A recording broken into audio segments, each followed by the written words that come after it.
haven't tried the Locklicious all-natural hair care product line? Well, let's hear what the Lock community has to say about it. I love how it sprays and how it feels, you guys. Like, it feels so good. And it smells amazing, you guys. The Lock and Twist moisturizer was really good for me. The hydration mist was phenomenal. This is bomb, baby. I was really impressed, kind of blown away, and I think that if you're struggling, definitely go check them out. And check out the 5-star reviews on our website. So, what are you waiting for? Go to locklicious.com to start treating your crown like royalty.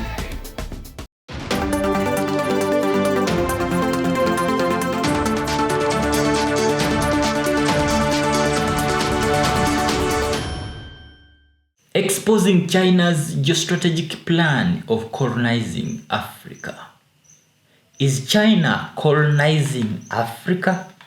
This is a question commonly asked by critics who believe Beijing holds malicious and ulterior motives to boost diplomatic relations and economic cooperation with African countries. They view China with a deep suspicion and have concluded that Beijing is indeed attempting to colonize the African continent. China has been playing a geostrategic game to win the support of Africa, which it has for a long time quoted as a black check against the perceived American and Soviet hegemony. Over the past 15 years, China's direct investment in Africa has grown from $75 million in 2003 to $5.4 billion in 2018.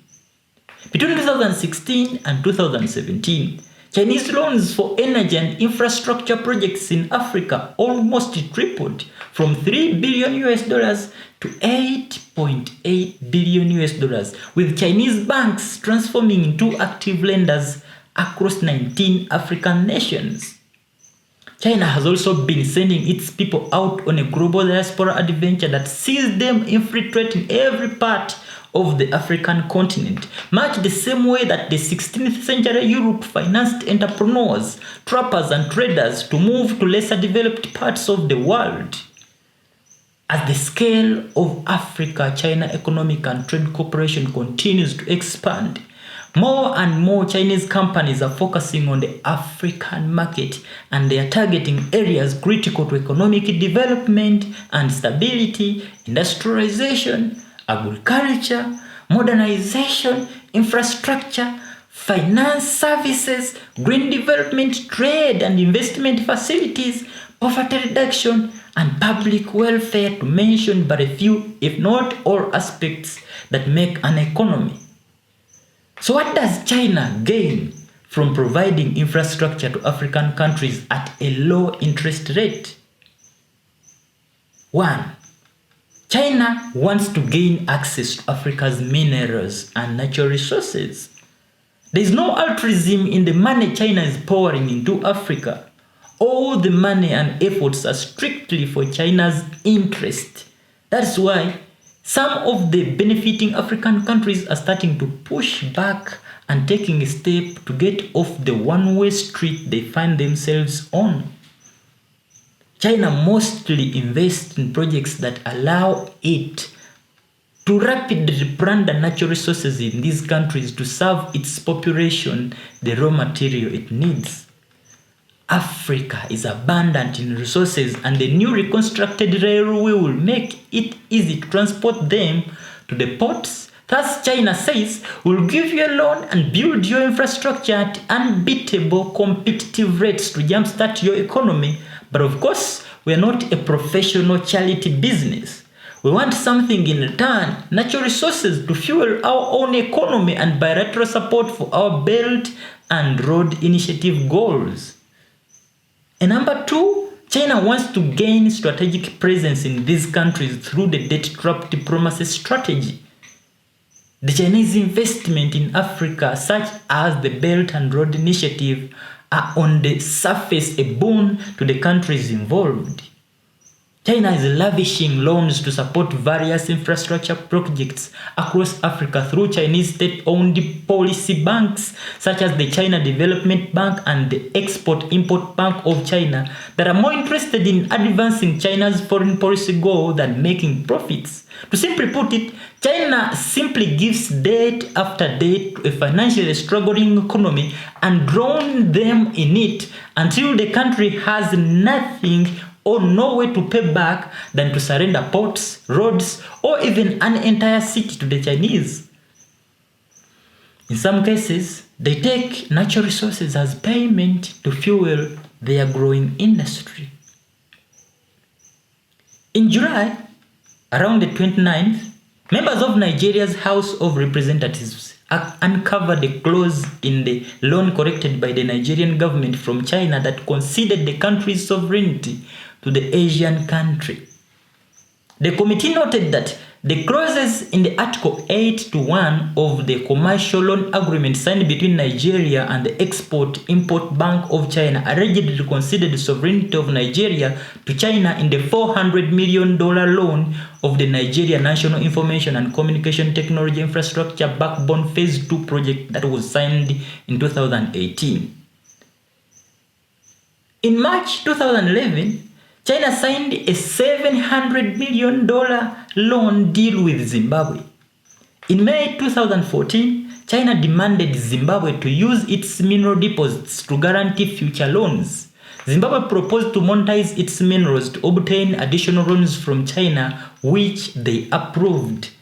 But Beijing began tightening its purse on Zimbabwe's struggling economy. Soon after, Chinese companies quickly got exempted from local labor laws and given the first priority to copper and diamond exploitations, while mineral rights were sold off to the Chinese as part of their own payment plan. Djibouti is under China's debt trap. The country's debt is 88% of its overall $1.72 billion GDP, with China owning over 82% of the external debt. Consequently, it may have to hand over the strategic port of Dorel container terminal overlooking the strategic Bab el Mandeb.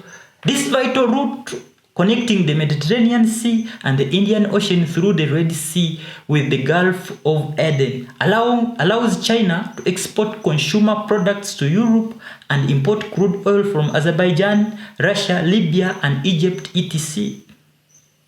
So that being said, it is up to African leaders to attempt to bring some level of stability to the social, educational, and cultural level of the society and bring Africa to a level of modernity where all citizens benefit, not the typical 1 to 5% who are educated and they are the few and less of those who steal and pilfer the state treasures of their respective nations.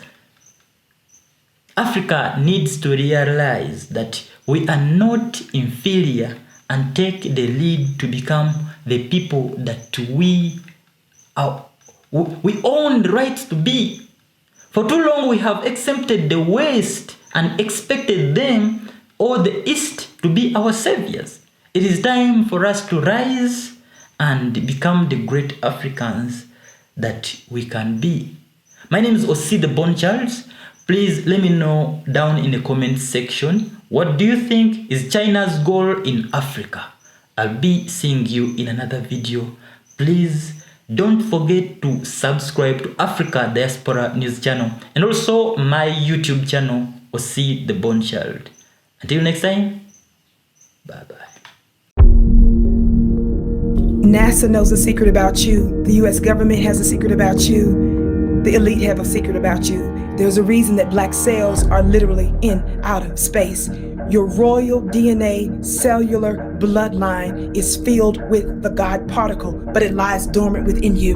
Beloved, my name is Vicky Dillard. I received supernatural insight concerning your messenger DNA code from a supernatural messenger. If you're not supernatural, this isn't for you, but if it's for you, you don't want to miss my ancestral Messenger DNA Code Activation Part 2 on the most magical day of the year. Don't miss it. The link is below. Signs and wonders follow. Don't miss it. 12-12-21 is your day to ascend into your God particle. Thank you for watching, and make sure you subscribe to our YouTube channel and check out the African Diaspora News Channel app in the Google Play and Apple App Store.